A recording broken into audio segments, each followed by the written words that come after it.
Calm water pools.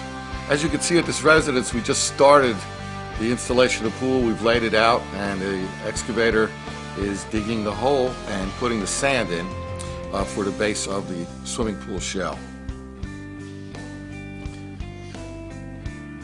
There is about, I'd say about 10-15 tons of sand that goes in to the foundation to secure the pool shell. It's always exciting when the pool shows up. Here we're going to be hooking it up to an excavator with a spreader bar, and we will carry it about a quarter mile to the gentleman's house to place it into the hole. We had really good access on this one.